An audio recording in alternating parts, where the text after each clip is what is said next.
विशेष महत्व का वर्ष इसलिए भी है, पिछले वर्ष इसी पर्व पर हमने महारानी दुर्गावती जी का स्मरण किया था, उनके गुणों के लिए।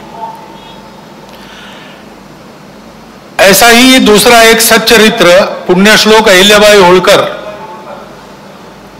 उनकी ये 300वीं जन्म जयंती चल रही है। एक उत्कृष्ट राज्यकर्ता जिसकी शील संपन्नता का आदर्श सबके सामने हो, ऐसे एक महिला अत्यंत विपरीत परिस्थिति में राज्य चलाती है,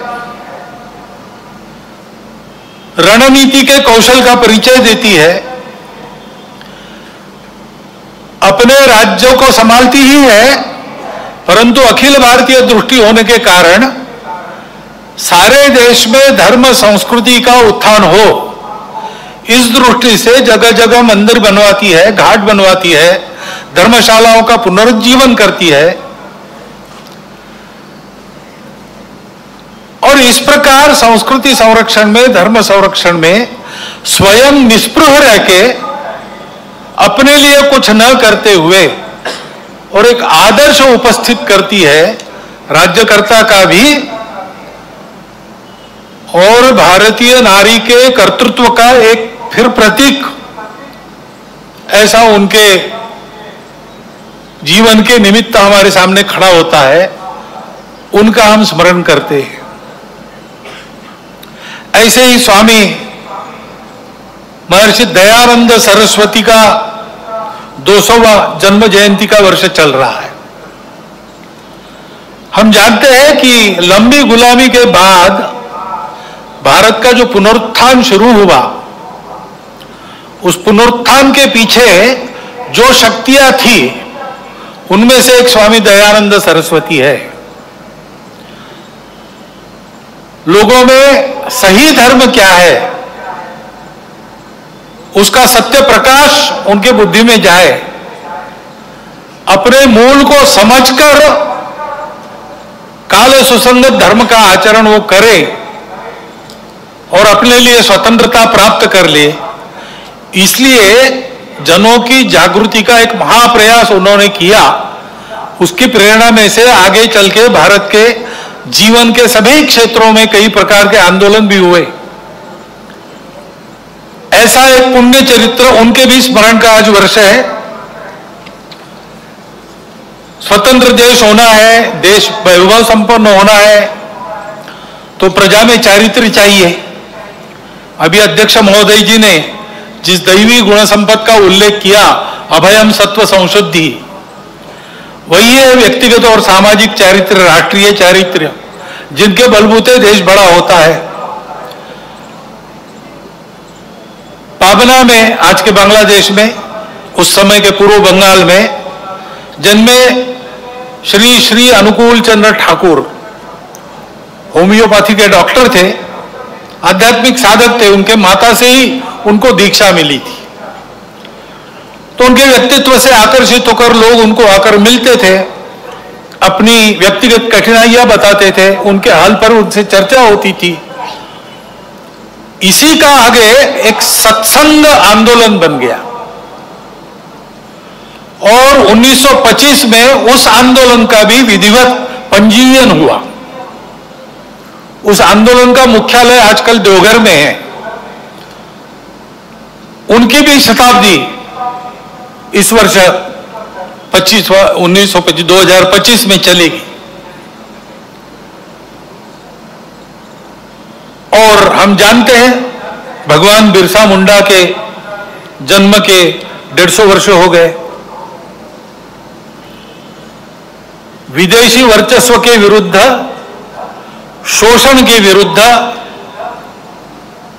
वनवासी समाज में, आदिवासी समाज में बहुत जागृति जिन्होंने की, केवल भाषण देकर नहीं, अपने जीवन को यज्ञ में अर्पण कर दिया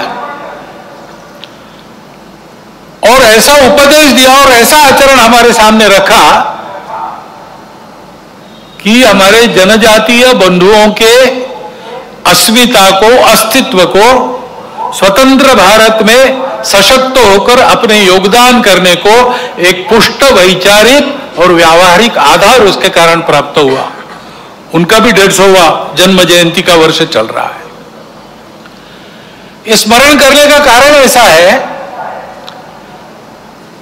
कि ये लोग हमारे सामने मूर्तिमंत उदाहरण है जैसा हमको होना चाहिए। व्यक्तिगत और राष्ट्रीय चारित्र्य इन्होंने जो किया उसका हमको लाभ हो रहा है, ये बात अलग है। परंतु वो लोग कैसे थे, अलग अलग समय में अलग अलग कार्य क्षेत्रों में उन्होंने काम किया, परंतु सबकी समान बातें कुछ थी। इन सब लोगों ने प्रामाणिकता से, निस्वार्थ बुद्धि से देश हित में, समाज हित में, संस्कृति और धर्म के हित में ही काम किया, अपने लिए कुछ नहीं रखा। निष्पृहता उनका गुण था और निर्भय थे, परिस्थिति की परवाह नहीं की, क्या भुगतना पड़ेगा इसकी कभी चिंता नहीं की। संघर्ष का कर्तव्य उपस्थित हुआ तो पूरे जोर से संघर्ष किया, उसमें आवश्यक जो कठोरता आवश्यक है उस कठोरता का भी वर्ण किया। लेकिन ऐसा होने के बाद भी वो किसी के द्वेष्टा नहीं बने, उन्होंने अपने मन में किसी के प्रति कोई शत्रुता नहीं रखी, सबके प्रति निर्वैर भाव से अपना कर्तव्य वो करते थे। और इसलिए उज्ज्वलशील संपन्न उनका यह जीवन सज्जनों के लिए आधार बना, दुर्जनों को उनके कर्तृत्व की धाक बनी। इस प्रकार की समाज में शक्ति जब खड़ी हो जाती है तब फिर समाज का उत्थान होता है, देश का उत्थान होता है, बाकी सब सहायक बनता है। ऐसे व्यक्तिगत और राष्ट्रीय चरित्र की आवश्यकता आज की परिस्थिति हमको बार बार बता रही है, ये आवश्यक है और उसके आदर्श ये जीवन है। क्योंकि परिस्थिति हमेशा चुनौतियां तो रहती ही है, अच्छा भी रहता है, दुनिया की हो, देश की परिस्थिति हो। अभी वैज्ञानिक प्रगति का वर्णन करते समय आपने बताया भविष्य के लिए तैयार होना है और भविष्य इस तकनीकी के कारण कई प्रकार की नई सुविधाएं लेके आएगा। आज तक विज्ञान कई प्रकार की सुविधाएं लेकर आया है, तो मनुष्य जीवन भौतिक दृष्टि से पहले से सुखी है। परंतु हम देखते हैं कि इतने प्रगत सुखी मानव समाज में अपने स्वार्थ और अहंकार के कारण कैसे कैसे संघर्ष चलते हैं। इस्राएल के साथ हमास का जो युद्ध छिड़ा वो अब कितना व्यापक होगा और उसकी आग में कौन कौन झुलसेंगे और दुनिया पर इससे कौन सा संकट आएगा, इसकी चिंता सबको लगी है। तो परिस्थिति के दोनों पहलू होते हैं। अपने देश का जब विचार करते तब भी अपना देश आगे बढ़ रहा है, टेक्नोलॉजी के क्षेत्र में, शिक्षा के क्षेत्र में अतिथि महोदय ने वर्णन कर दिया है, बहुत नपे तुले शब्दों में पूरा चित्र आपके सामने आया है। ऐसे सब क्षेत्रों में भारत आगे बढ़ रहा है, समाज की समझदारी भी धीरे धीरे बन रही है। उसके परिणाम स्वरूप हम ऐसा देखते हैं कि जम्मू कश्मीर के चुनाव भी शांतिपूर्ण ढंग से संपन्न हो गए। इसका ही परिणाम हम देखते हैं सारे दुनिया में भारत की साख बढ़ी है, प्रतिष्ठा बढ़ी है। वसुधैव कुटुंबकम का हमारा विचार सबको स्वीकार्य है। हमारा योग सारी दुनिया में एक फैशन बनते जा रहा है, लेकिन केवल फैशन नहीं बन रहा है, उसका जो शास्त्र है, उसकी जो परिणाम है, उसको भी दुनिया स्वीकार कर रही है। पर्यावरण के बारे में हमारी अपनी जो दृष्टि है वो आज सारी दुनिया में स्वीकार्य है। भारत की प्रतिष्ठा बढ़ी है, भारत का सामरिक बल बना है, कई मामलों में देश आगे जा रहा है और आगे ले जाने का प्रयास शासन के द्वारा, प्रशासन के द्वारा, देश के युवकों के द्वारा, वैज्ञानिकों के द्वारा, किसानों के द्वारा, जवानों के द्वारा, सबके द्वारा हो रहा है। विशेषकर युवा पीढ़ी में हम देखते हैं कि स्व के गौरव की भावना बढ़ रही है। अपने देश के भविष्य के लिए बहुत अच्छे लक्षण है और ये चलते रहेंगे। ऐसा नहीं है कि ये किसी तात्कालिक समय के वैशिष्ट्य के नाते खड़े हैं। ये करवट बदली है भारत के समाज में और समाज आगे बढ़ेगा, देश को आगे ले जाएगा, इसका पूर्ण विश्वास है। परंतु जीवन का मार्ग कभी निष्कंटक नहीं होता और इसलिए कुछ चुनौतियां भी सामने है। विजयादशमी के भाषण में इन दोनों बातों की चर्चा होती है, परंतु चूंकि देश की आगे कुछ चलती रहेगी ये विश्वास है, उस तरफ देश ने रुख कर लिया है और देश आगे ही बढ़ेगा। उसकी चर्चा इस भाषण में आज मैं कम करने वाला हूं। एक चुनौती ऐसी ध्यान में आती है जिसका विचार हम सबको करना चाहिए, क्योंकि वो केवल हमारे सामने यानी संघ के सामने चुनौती नहीं है, केवल हिंदू समाज के सामने नहीं है, केवल भारतवर्ष के भी सामने नहीं है, पूरे दुनिया में वो चुनौती उठ रही है। उसको हमको समझना होगा, क्योंकि बहुत मायावी रूप धारण करके वह चुनौती आगे चलती है। इसलिए उसकी चर्चा करना मुझे आवश्यक लगता है। भारत आगे बढ़ रहा है, लेकिन भारत आगे न बढ़े ऐसा चाहने वाली शक्तियां भी दुनिया में है, जिनके निहित स्वार्थ मार खाते हैं भारत के प्रमुखत्व के कारण। वो अपेक्षा तो यही है कि उनका विरोध होगा, तरह तरह की चालें वो चलेंगे, भारत को दबाने का, एक विशिष्ट मर्यादा के अंदर ही बढ़ने देने का प्रयास करेंगे। वैसा हो भी रहा है, क्योंकि आखिर अभी तक भारत छोड़कर बाकी विश्व ने अपने स्वार्थ की बलि देकर भी दुनिया को बड़ा करने का मार्ग पकड़ा नहीं है। हम ये करते हैं, आज भी कर रहे हैं, सबको मदद करते हैं। हमारी शत्रुता करने वालों को भी आवश्यकता में मदद करने वाले हम हैं। शांति रहे इसलिए अपने हितों का बलिदान भी हमने कई बार किया है और करते हैं।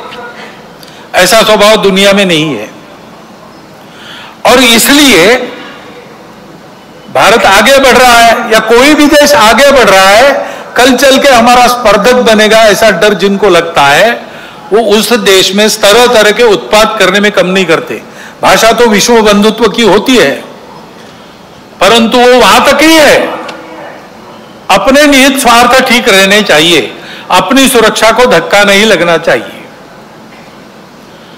और इसलिए दूसरे देशों में कई प्रकार के उत्पाद खड़े करना, जनतांत्रिक तरीके से वहां कोई सरकार चुन के कारोबार कर रही उसको नीचे लाना, ऐसा दुनिया में चलते रहता है। ये दुनिया की रीति लगभग बन गई है, जो नहीं बननी चाहिए लेकिन है। अब हमारे पड़ोस में ही बांग्लादेश में क्या हुआ, उसके कुछ तात्कालिक कारण और पहलू है, ये बात ठीक है, लेकिन इतना बड़ा उत्पाद तो उससे नहीं होता।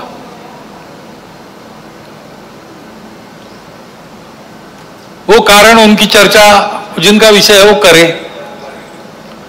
परंतु दो बातें ध्यान में आती है। पहली बात है कि उस उत्पाद के कारण वहां के हिंदू समाज पर जो अत्याचार बार बार होते हैं, उस परंपरा को फिर से दोहराया गया।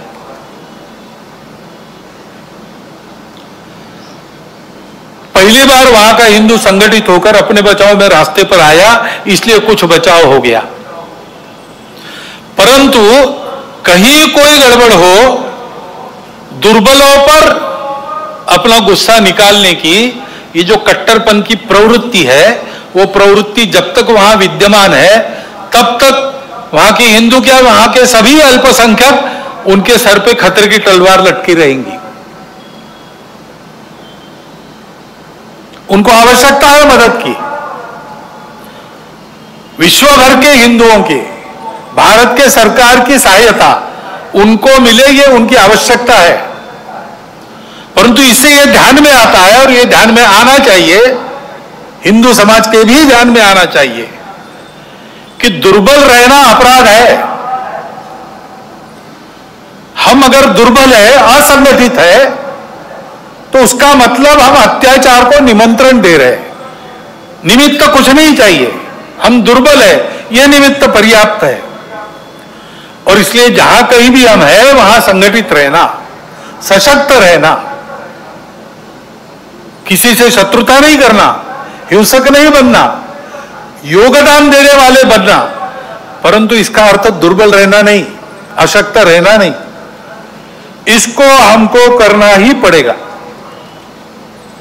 लेकिन दूसरी बात है हमारे सबके ध्यान देने की। अब वहां चर्चाएं ऐसी चलती है बांग्लादेश में कि भारत से हमको खतरा है और भारत से खतरा है इसलिए पाकिस्तान को साथ लेना चाहिए, वही हमारा प्रामाणिक मित्र है। और दोनों मिलके, क्योंकि उनके पास न्यूक्लियर वेपन्स है, हम भारत को रोक सकते हैं। जिस बांग्लादेश के निर्माण में भारत की पूरी सहायता हुई, जिस बांग्लादेश के साथ भारत ने अब तक कोई वैरभाव रखा नहीं, आगे भी नहीं रखेंगे, उस बांग्लादेश में ये चर्चाएं हो रही है। ये चर्चाएं कौन करा रहा है? ऐसे वर्णन, नैरेशंस वहां पर चले, ये किन किन देशों की हित की बात है?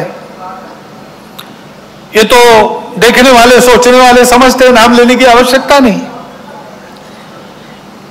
हमारे देश में भी ऐसा हो, ये इच्छा है, क्योंकि भारत बड़ा बनेगा तो सब स्वार्थ की दुकान तो बंद हो जाएंगी और इसलिए भारत का ये सामर्थ्य ना बने। ऐसे उद्योग चल रहे हैं। Deep state, wokeism, cultural Marxism, ऐसे शब्द चर्चा में बहुत है। पिछले साल भी मैंने उल्लेख किया था। कुछ लोगों ने कहा था कि अपने यहां तो है ही नहीं। ऐसा नहीं है, अपने यहां है, बहुत पहले से है। क्योंकि केवल भारत नहीं, सभी सांस्कृतिक परंपरा के विरुद्ध यह विचार जाता है। परंपरा से दुनिया में कहीं भी कोई भी समाज जीवन में जो मंगल है, भद्र है, ऐसा मानता है, उसको ध्वस्त करना ये इनके कार्य प्रणाली का अंग है। और ये करने के लिए पहला सूत्र उनका होता है, इन्वेड द इंस्टीट्यूशंस, संस्थाओं को कब्जे में लो। शिक्षा संस्थान है, विद्यापीठ है, शिक्षा व्यवस्था है, माध्यम है, बौद्धिक जगत है, इन सब पर अपनी पकड़ कायम करके उनके द्वारा समाज में विचारों की विकृति का प्रसार करना, विचारों को बिगड़ना, अपनी परंपरा के प्रति, अपने स्वत्व के प्रति अश्रद्धा से उत्पन्न करना। हम ही अपने लोगों को गाली दे, हम ही अपने बातों को तुच्छ माने, उनकी लज्जा करें, इस प्रकार का वातावरण पैदा करना। इतना बड़ा समाज है, उसकी कई विविधताएं हैं, उन विविधताओं को अलगाव में परिवर्तित करना नहीं है। वहां कोई जबरदस्ती विविधता आरोपित करके हम विविध है इसलिए हम अलग है, हम विविध है इसलिए हम एक नहीं है, हमारे स्वार्थ अलग है, ऐसा नैरेशन देना। इतना बड़ा समाज है, छोटी मोटी समस्याएं सबकी रहती है, बड़ी समस्याएं भी रहती है। समाज की स्थिति में सब कुछ ठीक ही रहता है ऐसा नहीं, सुधारने का भी बहुत कुछ होता है, तो कई अन्याय चलते रहने वाले रहते हैं। इन सबको लेकर एक असंतोष उत्पन्न करना, संघर्ष उत्पन्न करना, टकराव की स्थिति उत्पन्न करना, लोगों को उग्र बनाना, व्यवस्था, कानून, सत्ता, प्रशासन, इन सब के प्रति अश्रद्धा, अनादर का व्यवहार सिखाना, इससे उस देश पर बाहर से वर्चस्व चलाना आसान होता है। पहले जैसा आपस में युद्ध करना अब आसान नहीं है। अब युद्ध इस प्रकार से होता है, इसको मंत्र विप्लव कहते हैं अपने परंपरा में। ऐसा मंत्र विप्लव चल रहा है और ऐसी भ्रम की स्थिति में उनको देश के अंदर भी कभी बार साथी मिल जाते हैं, जाने अनजाने। प्रजातांत्रिक देश है अपना, अनेक दल रहेंगे, उनकी स्पर्धा चलेगी, ये प्रजातंत्र की पद्धति है। लेकिन समाज में ये अलगाव, टकराव देश की एकता, एकात्मता, देश के वैभव संपन्न होने के प्रयास से बड़े बन गए, अथवा दलों के स्वार्थ समाज की सद्भावना और राष्ट्र की एकात्मता को गौण बनाकर चलाए गए, तो फिर किसी एक का पक्ष लेके उनके पीछे खड़ा रहना, खुद मैदान में नहीं आना, अल्टरनेट पॉलिटिक्स ऐसा कहते हैं, पर्यायी राजनीति, उसके आड़ में अपना ये एजेंडा और ये पद्धतियां चलाती है। और ये मैं कोई कॉन्स्पिरेसी थियरी नहीं बता रहा हूं, पुस्तकें निकल रही है पाश्चात्य देशों से वहां की परिस्थिति के बारे में। पाश्चात्य जगत के अनेक प्रगत देशों में इस मंत्र विप्लव के परिणाम स्वरूप जीवन की स्थिरता, शांति और मांगल्य संकट में पड़ा हुआ उनको अनुभव होता है, हमको भी दिखाई देता है। और भारत के चारों ओर, विशेषकर सीमावर्ती प्रांतों में इस प्रकार के कारस्थानों के चलते क्या क्या हो रहा है हम देख सकते हैं। समय पर हमको जागना है। हमारा देश सांस्कृतिक एकात्मता के अधिष्ठान पर खड़ा है। अंडरलाइंड कल्चरल यूनिटी, ऐसा हमारे संविधान निर्माताओं ने भी अन्यत्र भाषणों में कहा है। और नैतिक विचारों का, अध्यात्म के सत्य का एक बलशाली अधिष्ठान हमारे समाज की स्थिरता को, आपस के संबंधों को, व्यक्तिगत और राष्ट्रीय व्यवहार को मिला है। इन आधारों को नष्ट करने के कुप्रयासों को समय के पूर्व हमको रोकना पड़ेगा। उसके लिए समाज को प्रयास करने पड़ेंगे। एक ऐसा राष्ट्रीय नैरेटिव चलाना पड़ेगा, उसके लिए योजना बनानी पड़ेगी। कानून संविधान की मर्यादा में रहते हुए, अपने सांस्कृतिक अधिष्ठान पर पक्का रहते हुए हमको इसकी योजना बनानी पड़ेगी, क्योंकि समाज को सुरक्षित रखने के लिए इसी का उपयोग होगा। संस्कारों का क्षरण इन विभेदकारी ताकतों को पुष्ट करता है, और वो बलवान होती है तो वो भी संस्कारों के क्षरण का कारण बनती है। और हम देख रहे हैं कि भारतवर्ष में इस प्रकार का मन वचन कर्मों पर कुप्रभाव निर्माण हो रहा है, क्योंकि अब कोई बात छिपी रहती नहीं, मीडिया सर्वत्र पहुंचता है। बड़ों के साथ बच्चों के हाथ में भी मोबाइल है। मोबाइल पर वो क्या देख रहे हैं, उनको क्या दिखाया जा रहा है, इस पर कोई नियंत्रण नहीं है। घर में क्या देखना नहीं देखना, इस प्रकार का विवेक नहीं मिल रहा है। ऐसी स्थिति में घर परिवारों में ये नियंत्रण स्थापित करना और अपनी विधि व्यवस्था में भी इसके व्यवस्था के लिए, कोई इसके नियंत्रण के लिए कानून बनना, इसकी आवश्यकता है। क्योंकि इन संस्कार भ्रष्टता के कई प्रकार के कुपरिणाम है। ये विवेक न होने के कारण कई जगह नई पीढ़ी नशीली दवाओं की आदतों में खोखली होती चली जा रही है। कहीं पर दिखता है, कहीं पर नहीं दिखता है। कहीं कहीं पर ऐसा भी हो गया है कि कोई नशीली दवा जो नहीं लेता उसको पिछड़ा माना जाता है। इस प्रकार का वातावरण भी उत्पन्न हो रहा है। और हम देखते हैं कि हमारे देश की परंपरा क्या है, हमारा देश कैसा है। एक द्रौपदी के वस्त्र को हाथ लगा, महाभारत हो गया। एक सीता का हरण हो गया, रामायण हो गया। यहां पर कैसी घटनाएं घट रही है। अब कलकत्ता में जो हुआ आरजीकर अस्पताल में, लज्जाजनक घटना है, हम सबको कलंकित करने वाली घटना। और ये एक नहीं है,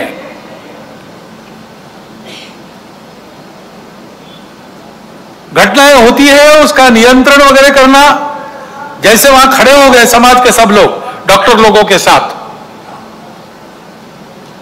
घटना होने ही नहीं देना, इसलिए चौकन्ना रहना चाहिए, सुरक्षा देनी चाहिए। परंतु होने के बाद भी वहां जिस प्रकार से टालमटाल का प्रयास हुआ, अपराधियों को संरक्षण देने का प्रयास हुआ, ये जो अपसंस्कृति फैली है, उसके साथ अपराध और राजनीति का जो गठबंधन हो गया है, उसके ये परिणाम है। हमारी सांस्कृतिक देन है ये दृष्टि जो कहती है मातृवत परदारेश, पराई स्त्री माता समान है,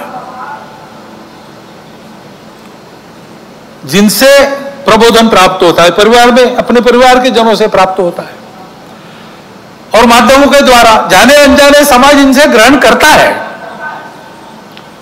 वहां यह भान रहना चाहिए कि हम क्या परोस रहे।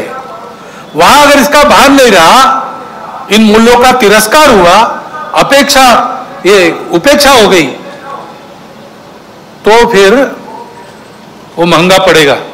और इसलिए वहां पर इसका भान रहे और मूल्यों का प्रबोधन हो, इसके लिए हमको व्यवस्था करनी पड़ेगी। ये जो परिस्थिति सारी चल रही है, उसमें हम देखते हैं कि सारे खतरे संस्कार भ्रष्टता के कारण और आपस में अलगाव की हवा बहती है, उसमें बह जाने के कारण देश में सर्वत्र आप देखिए, सीमा से लगे पंजाब है, जम्मू कश्मीर है, लद्दाख है, समुद्री सीमा पर केरल है, तमिलनाडु है, और बिहार से मणिपुर तक पूरा पूर्वांचल है, अस्वस्थ है। मूल कारण यही है, इन प्रदेशों में ये सारी परिस्थिति उपस्थित है। और फिर ये भी हम देखते हैं कि कट्टरपन को उकसाकर उपद्रव किए जाते हैं, ये भी परिस्थिति है। बहुत सारे असंतोष के कारण इतने बड़े समाज में हो सकते हैं। ट्रैफिक जाम हो गया तो वो भी असंतोष का कारण बनता है। असंतोष को व्यक्त करने के रास्ते भी हमारे संविधान ने बताए। प्रजातांत्रिक रीति से हमको जो अच्छा नहीं लगता उसका विरोध हम कर सकते हैं, करना भी चाहिए। अगर अपने को अच्छा नहीं लगता चुप रहो, ऐसा कोई नहीं कह सकता, परंतु उसकी एक पद्धति है, उसका पालन होना चाहिए। उसको ताक पर रखकर कानून संविधान को छोड़ते हुए कहीं किसी ने कुछ किया, पूरे समाज को जिम्मेवार मानकर ये जो उपद्रव होते हैं, इसको असंतोष के जगह गुंडागर्दी करना ज्यादा अच्छा है। ये गुंडागर्दी होती है और कहीं कहीं ये हो जाती है समाज के कट्टर स्वभाव के कारण, अथवा कहीं कहीं इसको कराया जाता है। कभी कभी समाज करता नहीं, उपद्रव करने वाले आके करके चले जाते हैं। पूज्य बाबा साहब आंबेडकर साहब ने इसी के प्रति हमको सचेत किया था। संविधान समिति ने जब संविधान अर्पण किया, संसद में बाबा साहब के 2 भाषण हुए, उसमें एक में उन्होंने उल्लेख किया है इन बातों को, उन्होंने ग्रामर ऑफ अनार्की, अराजकता का व्याकरण कहा है। अब यह इशारा हमको मिल चुका है, हम लेकिन ऐसा करते हैं। अभी गणेश उत्सव के पथराव विसर्जन के जुलूसों पर हुआ, क्यों हुआ? कोई कारण नहीं था। ऐसी बातों का नियंत्रण त्वरित करना प्रशासन का काम है। कहीं करते हैं, कहीं थोड़ी ढिलाई भी दिखती है। परंतु प्रशासन आते तक तो समाज को भुगतना पड़ता है।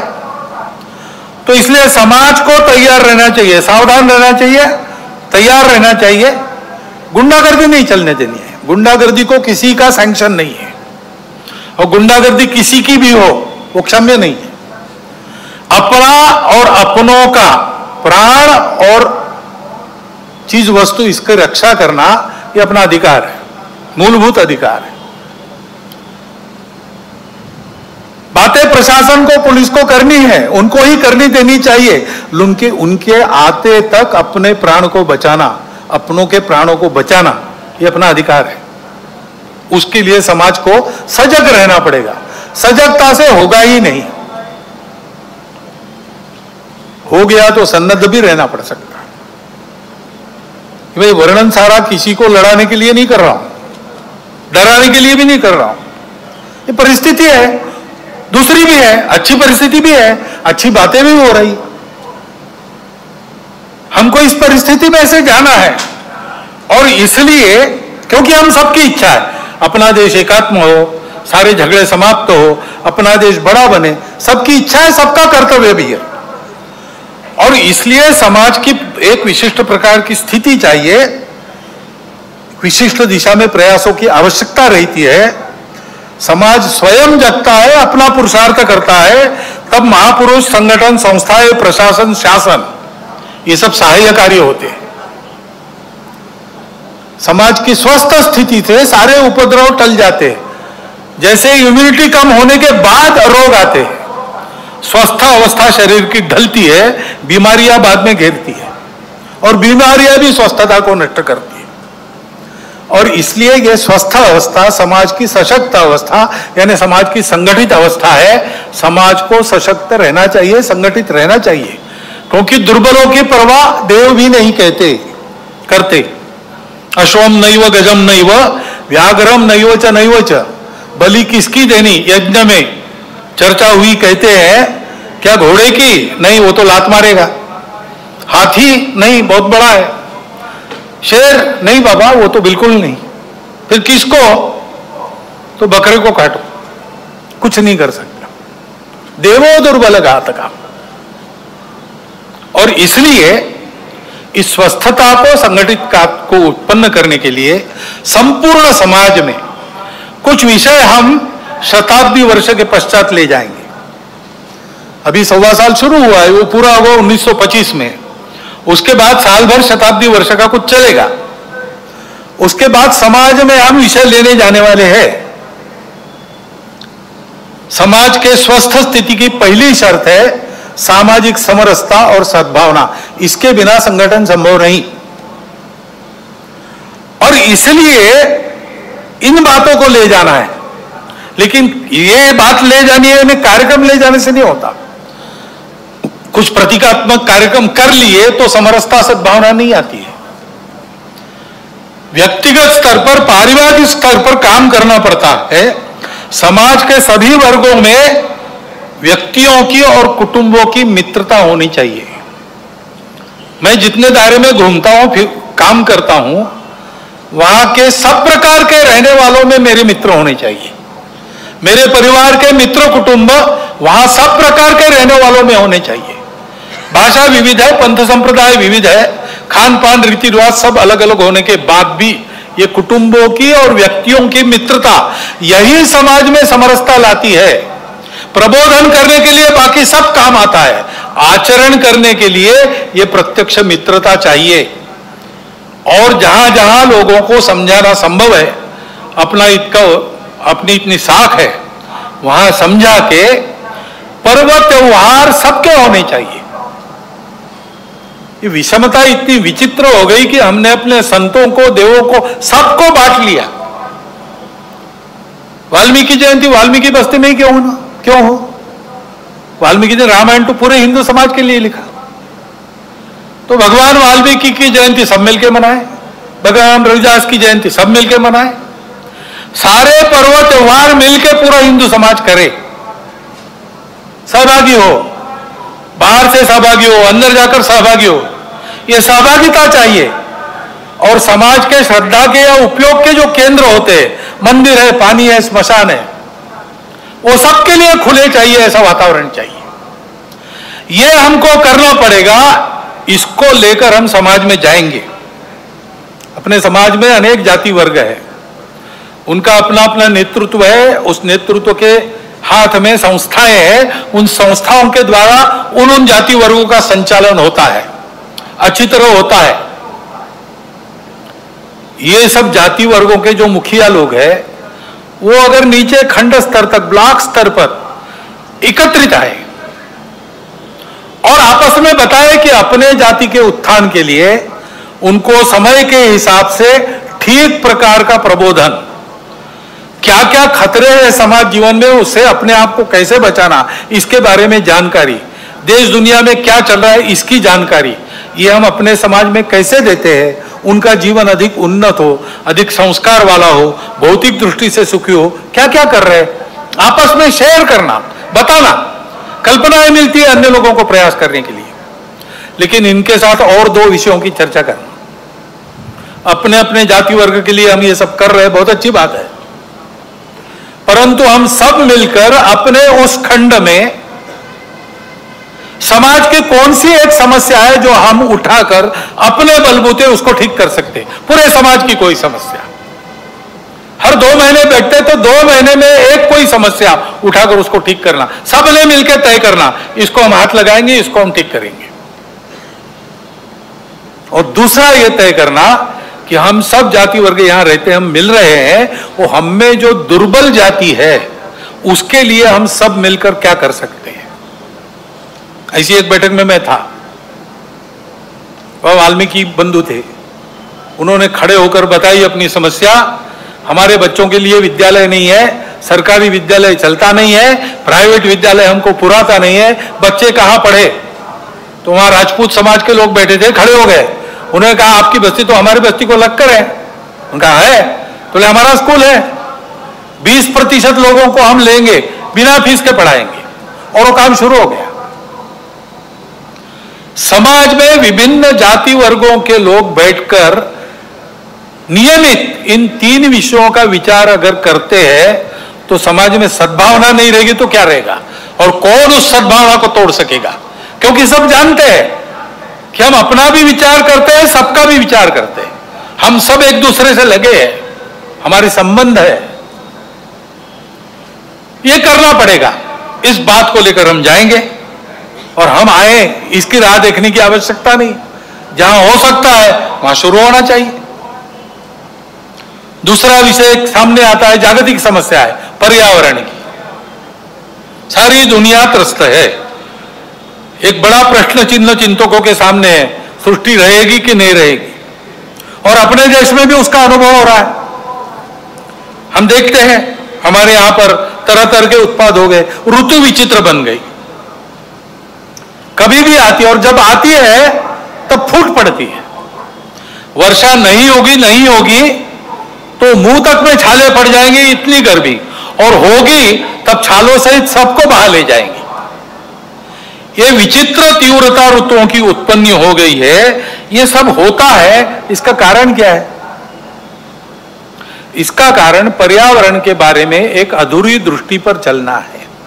अब सारी दुनिया इसको अनुभव कर रही है और इसलिए उस दृष्टि को बदलने का प्रयास भी सर्वत्र हो रहा है। अपने देश में भी उसकी बात तो हम करते हैं, परंतु उसी दृष्टि को लेकर हम भी चले, दुनिया का अंधा अनुसरण किया, और इसलिए हम देखते हैं हमारे यहां भी वो उत्पाद हो रहे।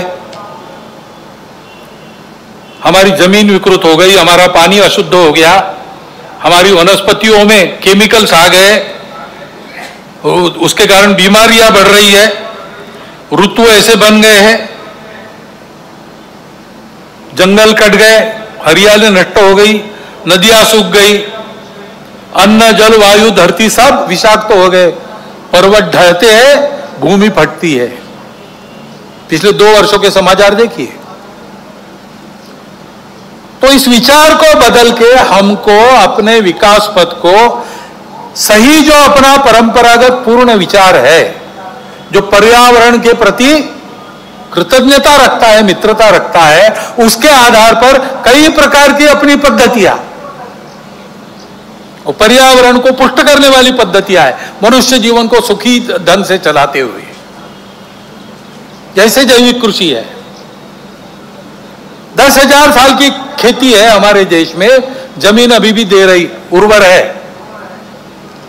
रासायनिक खेती हुई, 200 साल में भूमि बंजर बन गई। अब कई जगह भूमि को 3-3, 4-4, 10-10 साल विश्राम देना पड़ता है, उसमें तरह तरह के जैविक खाद डालने पड़ते, तब कृषि योग्य बनती है। ऐसी स्थितियां हमारे देश में भी कहीं कहीं हो गया है। हमको अपने विचार के आधार पर अपना विकास पथ बनाना पड़ेगा और नीति उस प्रकार बनानी पड़ेगी, उसका कोई पर्याय नहीं है। परंतु इसके लिए विचार बनना चाहिए, सारे देश में एक समान वैचारिक भूमिका बनानी पड़ेगी। उस भूमिका का क्रियान्वयन करना है तो देश में इतनी विविधता है तो क्रियान्वयन की पद्धति विकेंद्रित बनानी पड़ेगी। इसको करने में समय लगेगा, तब तक रुकने की आवश्यकता नहीं। अपने घर से हम प्रारंभ कर सकते, 3-3 छोटी चीजें करना, पानी बचाओ और पानी का संधारण करो, जल संधारण करना और कम से कम उपयोग में चलाना, फालतू जाने नहीं देना पानी। दूसरी बात है प्लास्टिक हटाओ, कम से कम सिंगल यूज प्लास्टिक अपने यहां नहीं चलना चाहिए। और तीसरी बात है पेड़ लगाओ, घर में भी हरियाली रखो, आंगन है तो बगीचा करो, पेड़ सब्जी वहां उगाओ। नींबू का पेड़ हो सकता है, सीताफल का पेड़ हो सकता है, छोटी मोटी सब्जियां हो सकती है, पालक मेथी ये सब हो सकता है, छोटे से आंगन में भी हो सकता है, गमलों में भी वो खेती हो सकती है, छत पर भी खेती हो सकती है। घर की हरियाली बढ़ाओ और अपने गांव की, शहर की, मोहल्ले की हरियाली बनाने के लिए वृक्षारोपण करो। और कोई भी वृक्ष मत लगाओ, परंपरा से उस आबो हवा में मनुष्य जीवन को जो धारण करते हैं ऐसे वृक्षों का ज्ञान अपने यहाँ है, वो लगाओ। कई पेड़ हमने फैशन के नाते लगाए, विदेशों से आयात करके लगाए, अब उनको काटने की आज्ञा सरकार दे रही है, क्योंकि उसके कारण मदनपल्ली गया था, कुछ पेड़ लगे थे, ये पेड़ काटने को कहा है सरकार ने। क्यों कहा है भाई? अच्छे तो घने पेड़ है, इस पर पंछी नहीं बैठता और इसकी हवा में आने वाले को विकार होते हैं, विषारी हवा है, ऐसे पेड़ हम क्यों लगाए? हमारे यहां पेड़ है परंपरा से, नीम का पेड़ इतना गुणकारी है, ऐसे पेड़ है। वृक्षारोपण करना ये करते हैं तो नीतिगत प्रश्नों के संबंध में हल करने में जो समय लगेगा, विलंब होगा, उस बीच नुकसान तो कम होगा या थम जाएगा, ये हमको करना चाहिए। दूसरी बात आती है संस्कार क्षरण की चर्चा हमने की। संस्कार शिक्षा से मिलते हैं, शिक्षा 3 जगह से होती है। एक अपना घर है, घर में सांस्कृतिक मूल्यों का प्रशिक्षण होता है, घर के वातावरण से, घर के लोगों के आचरण से। ये जो कहा मैंने, मातृवत परदारेषु परद्रव्येषु लोष्टवत आत्मवत सर्वभूतेषु, आज की हवा बिल्कुल उल्टी चलती है ना, तुम ही सब कुछ हो, इंडिविजुअलिज्म। यहां कहते हैं आत्मवत सर्वभूतेषु, मेरे जैसे सब लोग हैं, जिससे मुझे खराब लगता है दूसरों के साथ नहीं करूंगा, पैसा शॉर्टकट से नहीं लूंगा, पसीने का कमाऊंगा वही खाऊंगा, दूसरों का पैसा मिट्टी का ढेला है मेरे लिए। परद्रव्येषु लोष्टवत और मातृवत परदारेषु, ये प्रशिक्षण कहां होता है? सबसे पहले अपने घर में होता है, बचपन से होता है। घर का वातावरण वैसा करना, घर के सब लोगों को वैसा व्यवहार रखना चाहिए, अपने कुटुंब में इसकी चर्चा करते रहनी चाहिए, वैसा वातावरण बनाना चाहिए। शिक्षा नीति में ये आना चाहिए, नई शिक्षा नीति में इसका प्रयास चल रहा है।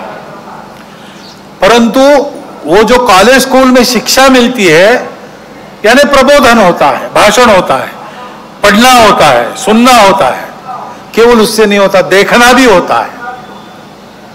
शिक्षा में जो पढ़ाया जा रहा है उसका मूर्तिमंत उदाहरण शिक्षक प्राध्यापक होने चाहिए। वहां से प्रारंभ करना पड़ेगा, उनके प्रशिक्षण का कोई तरह का ढूंढना पड़ेगा। लेकिन ये ध्यान रखना, शिक्षा तो बाद में आती है। आयु के 3 साल से लेकर 12 साल तक की घर के वातावरण से और घर में होने वाले संवाद से मनोभूमिका बनती है, आदमी उसी दिशा में आगे बढ़ता है। इसलिए घर और ऐसे शिक्षा संस्थान, उसके साथ साथ सामाजिक वातावरण, समाज में जिनको देखकर लोग चलते हैं, यद्यदाचरति श्रेष्ठ तत्तदेवेतरो जना महाजनो येन गतस्स पंथा, कई उक्तियां हैं। समाज के प्रमुख लोग जैसा चलते हैं वैसा सब लोग करते, विचार करने की झंझट में नहीं करते पड़ते, उनकी वो क्षमता नहीं, वो समझते भी नहीं। तो जिनको बड़ा माना जाता है, जो लोकप्रिय है, जो प्रभावी है, वो जैसा कहेंगे करेंगे, वैसा कहते करते हैं लोग। उनको ये चिंता करनी चाहिए, समाज के मन को गढ़ने वाले माध्यमों को इसकी चिंता करनी चाहिए कि हमारे करने में से समाज की धारणा करने वाले, समाज में भद्रता, मांगल्य कायम रखने वाले मूल्यों का पोषण होना चाहिए। कम से कम उसको धक्का लगे ऐसा कुछ नहीं करना चाहिए। जिस प्रकार की बातें आती है ओटीटी प्लेटफॉर्म्स वगैरह पर, बताना भी अभद्रता होगी, इतना विभत्स होता है। और इसलिए मैंने कहा कि इसका कानून से भी नियंत्रण होने की आवश्यकता है, बहुत आवश्यकता है। जो संस्कार भ्रष्टता था, एक बड़ा कारण वो भी है। और इन्हीं संस्कारों का जीवन में प्रकटीकरण जब होता है तो उसका एक दूसरा पहलू है हमारा सामूहिक जीवन, सामाजिक जीवन, नागरिकों का जीवन। हम लोगों को देश में साथ में रहना है, साथ में रहना है तो ठीक से चलना आना चाहिए ना। अभी आपने देखा यहां कीचड़ फैला था, उसमें चलना संभव नहीं था, चलते फिसल जाते, ठेला ठेली होती। चलने का कार्यक्रम रद्द कर दिया, क्योंकि बाजार में चलना अलग बात है, वहां कोई किसी का रहता नहीं, अपना अपना काम करने आता है, चले जाता है, तो भीड़ रहती है, ठेला ठेली होती है, सब होता है। लेकिन ठीक से चलना है तो मिलके चलने का शास्त्र रहता है, मिलके चलने के नियम होते हैं। देशकाल परिस्थिति अनुसार परिवर्तन भी होता है। आज 2 पथ संचलन होने वाले थे, एक करना पड़ा, एक उसमें 6 कतारों में चलने वाला था, सबको 4 में चलना पड़ा, क्योंकि वर्षा के कारण एक परिस्थिति आई। ऐसे परिवर्तन होते रहते हैं, लेकिन अपने समय में जो भी नियम है साथ चलने के, उसका पालन करना चाहिए। नागरिक अनुशासन होता है, कई प्रकार के कर बिल भरने पड़ते हैं, समय पर भरना चाहिए। दीनदयाल जी ट्रेन में जा रहे थे, ट्रांजिस्टर बंद कर दिया, सामने वाले को कहा कि आपके पास ट्रांजिस्टर लगाओ, मुझे वार्ता न्यूज सुननी है। सामने वाले ने कहा अभी तो आपने बंद किया आपका, तो मैंने इसलिए बंद किया कि अभी इसका लाइसेंस रिन्यू करना बाकी है, अभी इसका लाइसेंस समाप्त हो गया, रिन्यू करने के बाद मैं लगाऊंगा, तब तक कृपया आपका दीजिए। दीनदयाल जी बड़े व्यक्ति थे, नेता थे, भारतीय जनसंघ के अध्यक्ष थे। वो ये नहीं करते तो उनको कोई कुछ कहता नहीं, लेकिन उन्होंने इसका ध्यान रखा। गलती से एक बार सब्जी वाली को खोटा पैसा चला गया, वापस आए कार्यालय से, सारा खुर्दा ढूंढ के वो खोटा पैसा वापस लिया, खरा पैसा दिया, खोटा पैसा नदी में फेंक कर आए, क्योंकि दूसरा कोई उसका उपयोग न करे। ये आचरण, ये समाज के नियम होते हैं, राहदारी के नियम होते हैं। कैसे चलना, कितना स्पीड, लाल बत्ती, हेलमेट, सारी बातें, इन सबका ठीक से पालन होना चाहिए, श्रद्धापूर्वक पालन होना चाहिए, अक्षरशः और भाव ध्यान में रखकर भी। और ऐसे ही अपने पूरे देश को एक चलने का अपना अनुशासन है, अपना संविधान। वो संविधान हम सब लोगों ने अपने लिए धारण किया है। संविधान की प्रस्तावना में पहला वाक्य है, हम भारत के लोग अपने आप को इस संविधान को अर्पण करते हैं। इस भाव के ध्यान में रखना। वो संविधान अपने देश के चलने का अनुशासन है, उस अनुशासन का भी पालन होना चाहिए। और इसलिए उस संविधान के 4 प्रकरण विशेष महत्वपूर्ण है। सबको उसका प्रबोधन मिलना चाहिए, सब में उसकी चर्चा होनी चाहिए। एक तो संविधान की प्रस्तावना है, दूसरा संविधान में मार्गदर्शक तत्व है, संविधान में मूलभूत कर्तव्य है और संविधान में मूलभूत अधिकार है।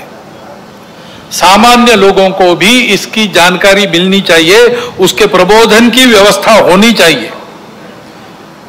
घर में से, स्वभाव में से हमको मिलजुल कर चलने की कला मिलती है, वो मिलनी चाहिए। वो पारस्परिक व्यवहार का अनुशासन, परस्पर व्यवहार में मांगल्य, सद्भावना, भद्रता और सामाजिक व्यवहार में देशभक्ति और समाज के प्रति आत्मीयता के साथ कानून संविधान का निर्दोष पालन, ये सब मिला के व्यक्तिगत और राष्ट्रीय चारित्र्य बनता है। देश की सुरक्षा, एकात्मता, अखंडता व विकास के लिए यही 2 पहलुओं महत्वपूर्ण है। इनका त्रुटि विहीन और संपूर्ण होना आवश्यक है।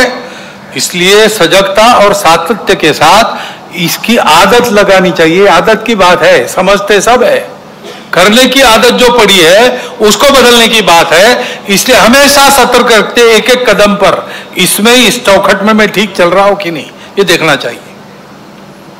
और ये आचरण सतत ऐसे होता है, उसकी प्रेरणा है स्व की प्रेरणा। स्वदेशी हम कहते हैं। ये स्व क्या है? अध्यक्ष जी ने उल्लेख किया, हम कौन है, कहां से आए, कहां जाना है। इसके आधार पर हमारे पूर्वजों ने एक सत्य को प्राप्त किया। उस सत्य के आधार पर हमारे कुछ मूल्य बने, जिनको धर्म कहते हैं। सत्य, करुणा, शुचिता, तपस, इस चौखट में जो बैठता है वो धर्म है। धर्म भारत का स्व है, रिलीजन नहीं। रिलीजन अनेक है।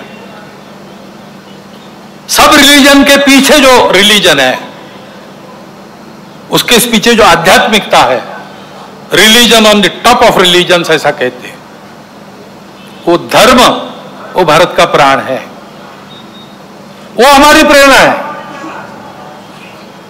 उसके कारण हमारा इतिहास बना है, उसके लिए हमारे बलिदान हुए।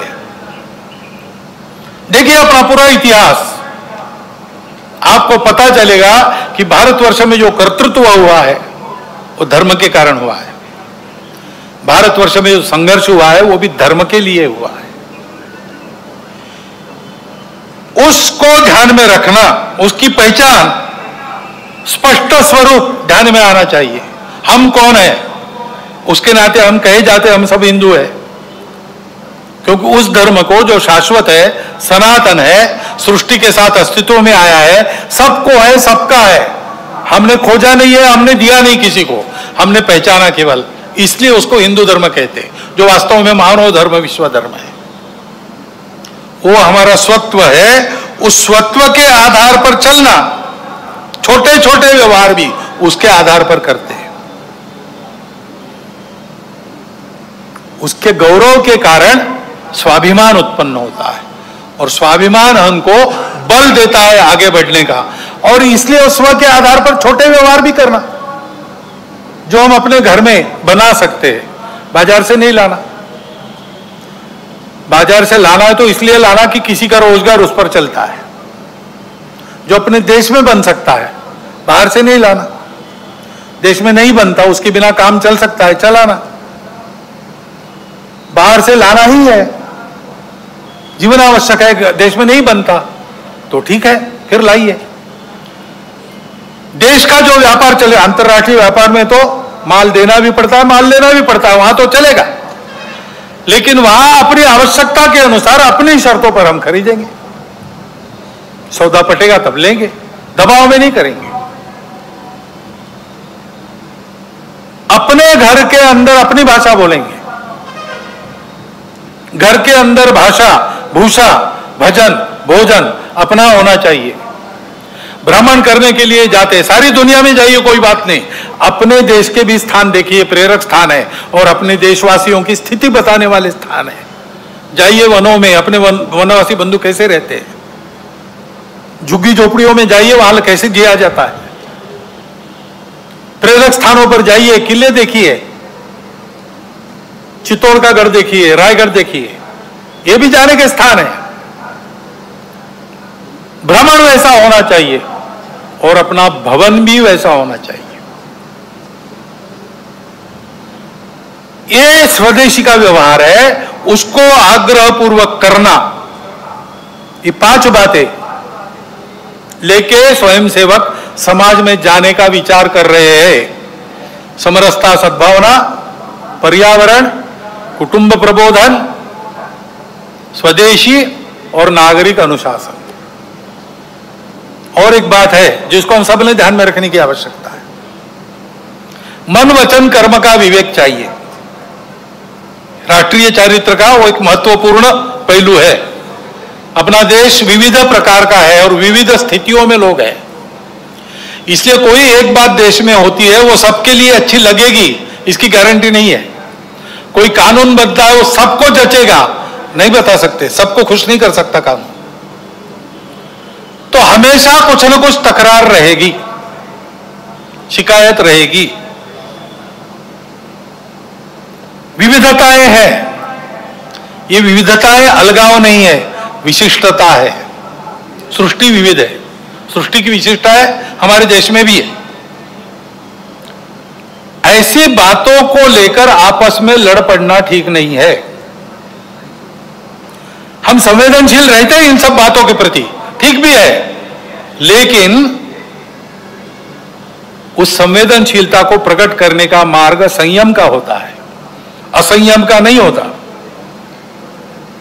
कानून और व्यवस्था को धक्का बताकर अवैध या हिंसात्मक मार्ग से उपद्रव खड़े करना, किसी ने किया पूरे वर्ग को जिम्मेवार मानना, यह गलत है, किसी के लिए यह विहित भी नहीं है। सहिष्णुता, सद्भावना भारत की परंपरा है। असहिष्णुता और दुर्भावना भारत विरोधी और मानव विरोधी दुर्गुण है। इसलिए क्षोभ कितना भी हो, असंयम से बचना चाहिए। मन, वाणी और कृति से किसी की श्रद्धा का, श्रद्धास्पद स्थान का, महापुरुष का, ग्रंथों का, अवतारों का, संतों का अपमान न हो, इसका ध्यान स्वयं के व्यवहार में रखना चाहिए। और अन्य किसी से ऐसा हो गया तो भी स्वयं पर नियंत्रण रखकर ही चलना चाहिए। असंयम के बदले असंयम से संयम निर्माण नहीं होता, बैर से बैर की शांति होती नहीं। संयत व्यवहार करना सीखे, क्योंकि सब बातों के परे, सब बातों के ऊपर महत्व समाज की एकात्मता, सद्भाव और सद्व्यवहार का है। यह किसी भी काल में किसी भी राष्ट्र के लिए परम सत्य है तथा मनुष्यों के सुखी अस्तित्व तथा सहजीवन का एकमात्र उपाय है। और ऐसे चलना है तो शक्ति चाहिए, क्योंकि दुर्बल धर्म का वहन नहीं कर सकते। नायम आत्मा बलहीने न लभ्या, अध्यात्म की साधना बलहीनों को नहीं पटती। ये सारा करना है तो दुनिया में तरह तरह की परिस्थिति है, सशक्त समाज इसको कर सकता है। जो नहीं करते वो अपने आप को कितना भी बलवान बताते होंगे, कुछ दुर्बलता उनके अंदर छिपी है। और इसलिए दुनिया की रीति है, सत्य भी है अपना, दुनिया शक्ति देखती है उसके पीछे की, उसको स्वीकार करती है। बलहीनों को नहीं पूछता, बलवानों को विश्व पूजता। जब भारतवर्ष गिनने लायक बल नहीं रखता था तो हमारे कितने अपमान होते थे, हमारे लोगों को कैसे निकाला जाता था। अब भारतवर्ष की शक्ति बढ़ गई है तो मान भी बढ़ गया है, भारतवर्ष के नागरिकों की प्रतिष्ठा भी बढ़ गई है। भारतवर्ष जितना बड़ा बनेगा उतना उसकी बातें स्वीकार होगी। उसकी बातें सत्य है, सबके लिए है, सद्भावना परिपूर्ण है, परंतु उसका स्वीकार होना है तो शक्ति संपन्न बनना पड़ेगा। यह आज के जगत की रीति है। इसलिए शक्ति की साधना, दुर्बल नहीं रहना, शारीरिक, मानसिक, बौद्धिक सब प्रकार का बल चाहिए, संगठित समाज का बल चाहिए, उसी की साधना राष्ट्रीय स्वयंसेवक संघ करता है। परंतु शक्ति को दिशा चाहिए, दिशाहीनों की शक्ति उपद्रव करती है, और इसलिए राष्ट्रीय स्वयंसेवक संघ में बल के साथ शील की साधना होती है। शील संपन्न शक्ति विश्व में सद्भावना और शांति का आधार बनती है। साधना ही मुक्ति का शुभ द्वार है, शक्ति ही तो शांति का आधार है, लेकिन ये शक्ति शील संपन्न होनी चाहिए। इसलिए प्रार्थना आपने सुनी, अजय्यांच विश्वस्य देहिश शक्तिम, अजय्य शक्ति जिसको कोई परास्त न कर सकते ऐसा ही है। लेकिन तुरंत कहा सुशीलम जगत ये न नम्रम भवेत, ऐसा शील चाहिए जिसके सामने आदर पूर्वक सारा जगत नम्र हो। भारत में ये जो चुनौती है सारे विश्व पर जो है, संपूर्ण विश्व की व्यवस्था मांगल्य नष्ट करके अपने स्वार्थी दाव की पकड़ में विश्व को रखना चाहने वाले लोग जो कर रहे हैं और अपने स्वार्थ के लिए उनको साथ दे रहे हैं, वो चुनौतियां उपस्थित करेंगे। उसमें से हमको आगे बढ़ना है निर्भय निर्वय होकर। इसलिए शील संपन्न व्यवहार के साथ शक्ति साधना महत्वपूर्ण है। आज का पर्व भी ऐसा ही है। देवों ने सब ने अपनी अपनी शक्तियां एकत्रित कर दी, नवरात्र जागरण किया उसके लिए। उसमें से चिन्मयी जगदम्बा प्रकट हुई और उसके प्रकट होने से असुरों का निर्दालन हो गया, सज्जनों का कल्याण हो गया और विश्व का कल्याण हुआ। इस विश्व मंगल साधना के मौन पुजारी के नाते संघ लगा है।